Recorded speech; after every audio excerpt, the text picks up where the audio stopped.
bem-vindos. Aqui comigo hoje eu tenho o Bispo da Metropolia de São Paulo, Dom Eric Massaro Batista. Ele é autor, professor e capelão. Ele é conhecido por suas atividades de auxílio como arrecadação de doações, palestras motivacionais e as mais belas e emocionantes celebrações de casamentos. Ele é pai de 3 filhos e é casado comigo. E hoje ele vai responder algumas das perguntas mais frequentes que ele costuma receber. Marido, Bispo, bem-vindo. Obrigado, Heloísa. Tudo bem contigo? Tudo bem, graças a Deus. Maravilha. E me diga uma coisa, como está sendo a sua quarentena?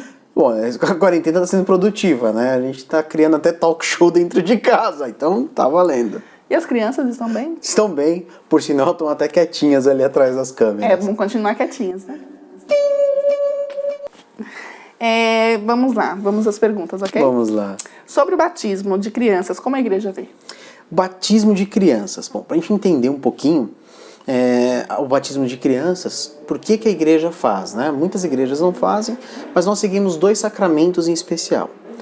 O sacramento do batismo, deixado por Jesus, e o sacramento da comunhão, ou seja, a Santa Ceia. Nós enxergamos que fazer o batismo de crianças é normal porque elas estão inseridas numa família cristã. Eu não saio pegando qualquer criança no meio da rua e falando, vou batizar você. Joga água na cabeça da criança e está batizado. Não, nós batizamos filhos de cristãos. E pela Sagrada Escritura, há uma passagem muito bonita que diz, que Jesus fala, não impeçais as crianças de vir a mim, deixai vir a mim as criancinhas. Essa passagem, ela nos dá uma alegria de poder celebrar o batismo, mesmo sabendo a questão da remissão dos pecados e tudo mais, e fazer com que o batismo seja feito de forma agradável às crianças. Outras denominações, elas só fazem batismo de adultos. Nós não enxergamos isso como ruim, pelo contrário.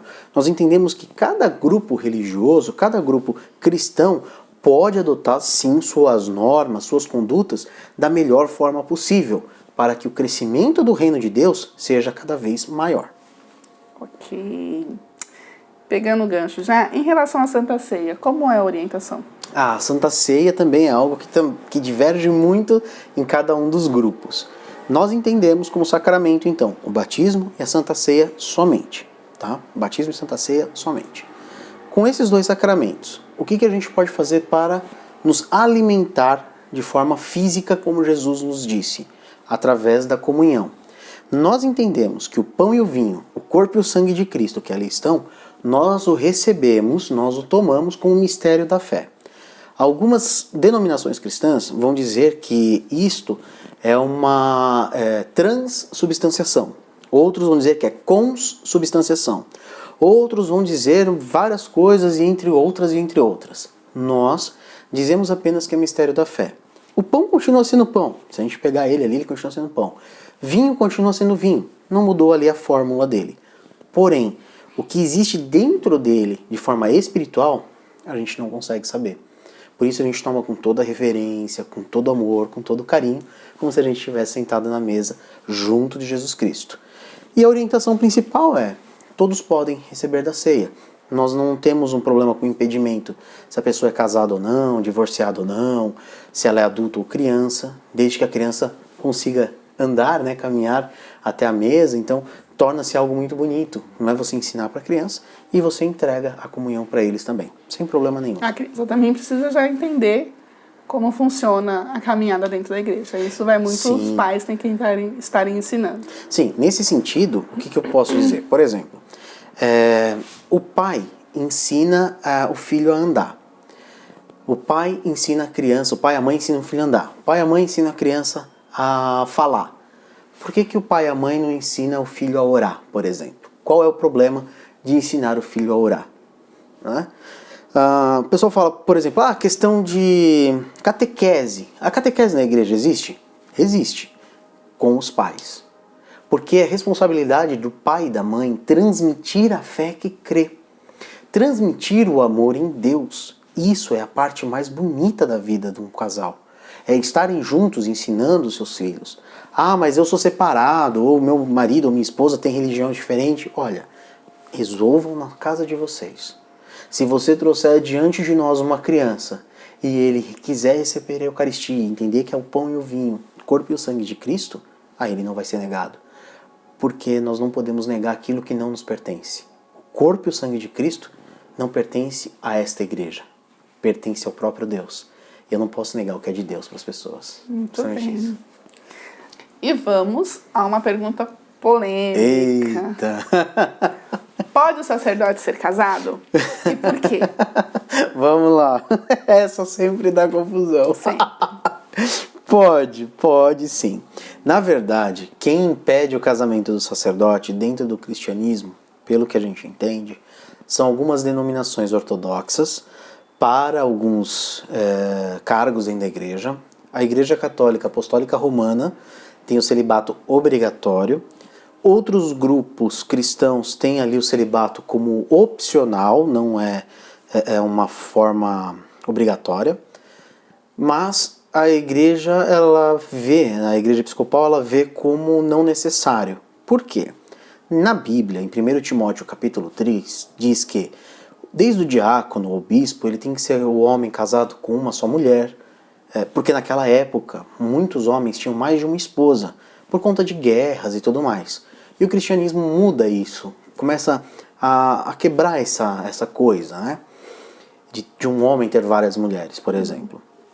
Além disso, ser sóbrio, não ser briguento, não ser dado... Tem várias coisas ali que elas são importantes, que é muito, vamos dizer assim, regras muito simples, que estão em 1 Timóteo capítulo 3. E uma delas diz, se o bispo não sabe cuidar da sua própria casa, como ele vai cuidar da casa de Deus? É isso. E é justamente o que a gente vê, né? Todos nós devemos ter uma família. A família é o centro da alegria da vida.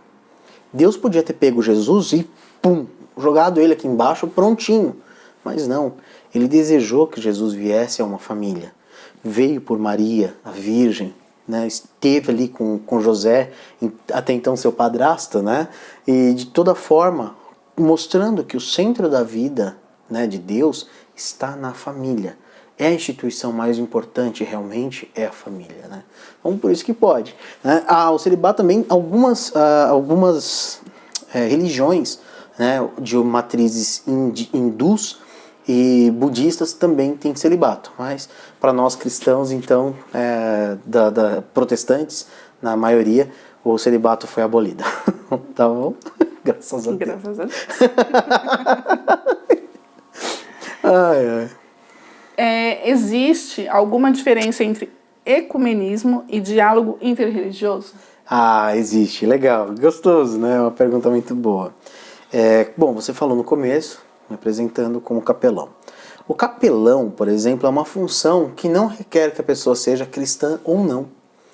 Embora quem deu um grande salto nessa questão foi a igreja evangélica no Brasil, da capelania, não é necessário, porque o Brasil é um estado laico. E a partir do momento que um estado é laico, ele não pode definir uma religião. Porém, dentro de tudo que nós temos, né, da Constituição Federal, ela fala sobre o trabalho de capelania, que é uma assistência religiosa que as pessoas recebem de um modo geral, conforme as suas necessidades. Então, qual seria a diferença, né, nesse sentido de ecumenismo e o diálogo interreligioso? O ecumenismo, ele só existe entre as igrejas cristãs. Nós somos cristãos, então a gente fala de ecumenismo entre cristãos, né? Vamos supor, os budistas vão falar de ecumenismo, né, no caso, entre os budistas, né? Quando nós falamos do diálogo entre cristãos e uma outra religião, budistas, de matriz áfrico ou, sei lá, qualquer outra, nós estamos falando de um diálogo interreligioso, tá? O que tem que deixar bem claro, e não pode ser confundido. Quando nós temos o culto cristão, né, quando nós temos o nosso momento de culto dominical, culto semanal, a gente não pode pegar elementos das outras religiões e colocá-los dentro do nosso culto. Tá? E isso torna-se sincretismo, que não é o que nós queremos. Por exemplo, sobre o sincretismo, o que a gente pode definir como sincretismo? Na época do Brasil escravatura, muitos negros escravos traziam as suas entidades, os seus orixás, né, para serem cultuados. Aí eles não podiam fazer os seus cultos ali. Como que eles faziam? Eles pegavam as imagens das igrejas católicas romanas, daquela época, né, do descobrimento, então ele colocava lá, por exemplo, pegava Santa Bárbara, né, e falava, olha galera, a partir de agora a gente vai chamar ela de Yansan. Pegava uma outra santa e falava, essa vai ser tal. Pegava São Jorge, que é, né, bem conhecido, São Jorge, e colocava lá e falava, agora ele é Ogum. Isso é sincretismo. Então o pessoal passava lá, os senhores de engenho, né, o pessoal que queria machucar os coitados dos escravos, viam eles dançando, quando eles olhavam lá na frente, eles enxergavam exatamente o quê? Uma imagem da Igreja Católica. Então eles falavam, deixa quieto, deixa eles cultuarem que eles estão rezando para os nossos santos. Então o sincretismo, ele não é algo benéfico para nós, tá? A cristandade, ela precisa ter sua postura, trabalhar o diálogo ecumênico de forma saudável e o diálogo interreligioso de forma saudável também. Muito bem. E qual a diferença, então, entre os grupos cristãos e a Igreja Episcopal Cristã Brasileira? Vamos lá. É bem legal isso. Bom, muita gente acaba tendo o problema, acaba acontecendo uma situação de perguntar pra gente, o senhor é padre, né, por causa da gola. Isso é uma invenção presbiteriana, por exemplo, né? Nem católica romana é. E essa invenção aqui, isso aqui nada mais é do que para nos distinguir. Se a gente está na rua de terno e gravata, e chega um advogado de terno e gravata, e chega um político de terno e gravata, e passa uma pessoa, ele consegue identificar quem é o ministro da igreja ali? Não, não dá. Está todo mundo igual, né? Então isso aqui nos diferencia. Mas nós não somos padres. Nós não somos padres. A gente não usa essa terminologia porque essa terminologia, ela é uma terminologia das igrejas episcopais, das igrejas romanas, de algumas igrejas anglicanas e das igrejas católicas nacionais. Utilizamos normalmente o termo reverendo, né? Ou, no caso dos bispos, né? A gente usa o termo mesmo bispo ou dom antes do nome, né? Enfim, com relação aos grupos, isso é uma relação de visualização dos grupos.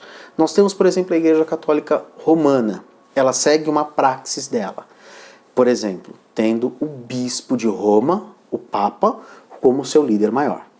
Nós temos depois as igrejas ortodoxas, que também são católicas, algumas ligadas a Roma, outras não, e aí elas têm cada uma o seu patriarca, ou seja, a pessoa com quem eles colocam o direcionamento total. Os grupos episcopais, ou os grupos anglicanos, nós temos os bispos, os colégios dos bispos e as votações sinodais, ou seja, eu não posso chegar hoje e falar assim, a partir de hoje na igreja todo mundo usa azul, pá, decretou. Não. Eu tenho que fazer uma reunião, chamar os irmãos e votar por que todo mundo vai usar azul e qual o motivo bíblico pelo qual o azul tem que estar inserido. E aí o povo vota e fala se quer ou não. Diferente da igreja de Roma, onde o Papa, se o Papa falar amanhã todo mundo, a partir de amanhã todo mundo azul, ele tem essa autoridade. Claro, tem algumas ali especificações, algumas outras coisas dentro. Mas para nós seria isso. Com outros grupos cristãos, né, ou se denominam cristãos, a diferença principal está na questão do que nós enxergamos como ser igreja. Ser igreja para nós não é simplesmente ter um templo. É ter um local onde a gente possa se reunir em Cristo Jesus e se amar. O Ministério Orando em Família, ele nasce através de uma reunião familiar, com vontade de estar na família, de que a família seja a igreja. Então nós não prevemos templos. Os nossos ministros, os nossos sacerdotes, nenhum é remunerado pela igreja. Né? Nós não temos essa questão de remuneração por conta de igreja. Que mais? Nós não temos a questão do templo, a necessidade de um templo. A gente se reúne em qualquer lugar, em qualquer lugar. Pastor tem um espaço, né? A gente consegue se reunir. E o principal slogan, vamos dizer assim, nós só vamos aonde somos convidados. Eu não vou saindo batendo na sua porta, te incomodando no domingo. Eu não vou colocar para você uma venda de algo espiritual. Jamais. Porque a gente entende que ser igreja é viver o evangelho de forma real e verdadeira. Muito bem. É isso. E essa foi a entrevista com Dom Bispo Eric Massaro, meu marido. E eu quero então agradecer a minha esposa, a Heloísa, e as crianças que ficaram quietinhas para que a gente pudesse fazer esse talk show, né? E eu espero que venham outras perguntas e respostas, né? Assim, outras perguntas que a gente possa responder.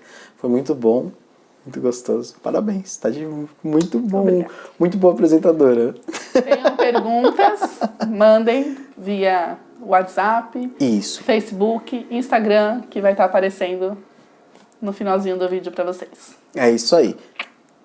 Um beijo, fiquem com Deus. Deus abençoe, vos proteja e vos guarde. Amém. Amém.